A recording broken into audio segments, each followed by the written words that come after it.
Hi, welcome to another episode of Hot Takes and prepare for road pricing, paper mile, etc. Even though the government ruled it out.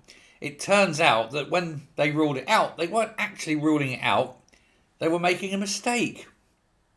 And they've actually left the door open for a paper mile road charging scheme in the budget. They backtracked on remarks made by a minister in the Commons.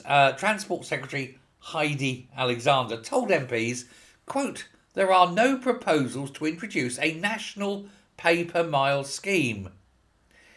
Yeah, that's not entirely, I'm afraid, true. A source, apparently, from within, in the Transport Secretary's office, has since indicated that she, quote, misspoke and meant to rule out a national road pricing system which could encompass tolls and congestion charges. The government is firmly on the side of drivers, she said. Turns out the government is firmly lying. She said that mileage, charging people by mileage, would disproportionately impact rural drivers. Yes, it would. However, one of the things that they've not said is that it's going to not happen. They've said, national, yes, but they've not ruled out cities, conurbations, certain routes, motorway routes, etc.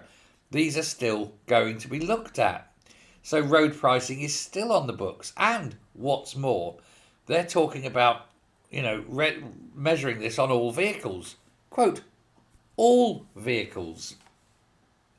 Surely it was meant just to be for electric vehicles because they weren't paying fuel tax, whereas normal cars do. They pay it on the cost of their fuel, which is virtually a road tax, isn't it?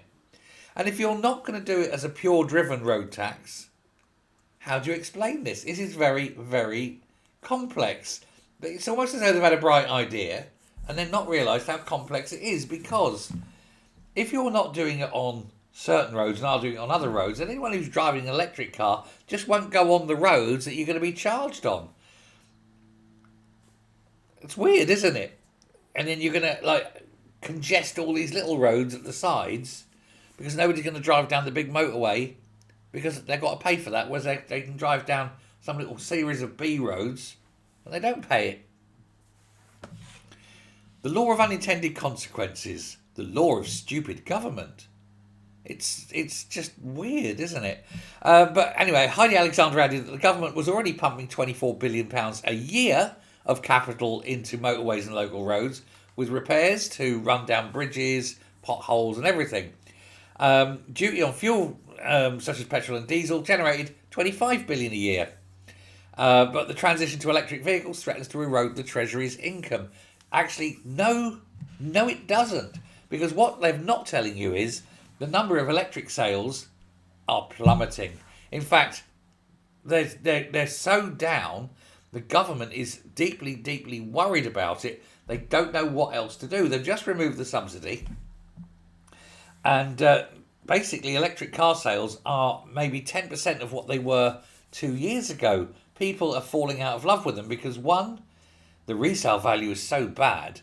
I mean, literally, if you bought a £50,000 car that's an ICE, internal combustion engine, and a £50,000 electric, after 3 years, the first one would be worth between 25 and 30,000.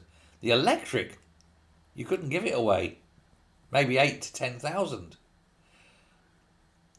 It's incredible depreciation, and this is the problem they've got now.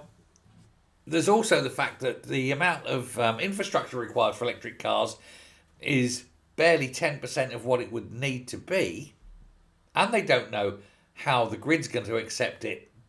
If they do build all these charge points, they need to build more nuclear reactors. It's all very, very expensive, so they're not going to gain anything from it, and you'll be talking of hundreds of years of expense paying for it.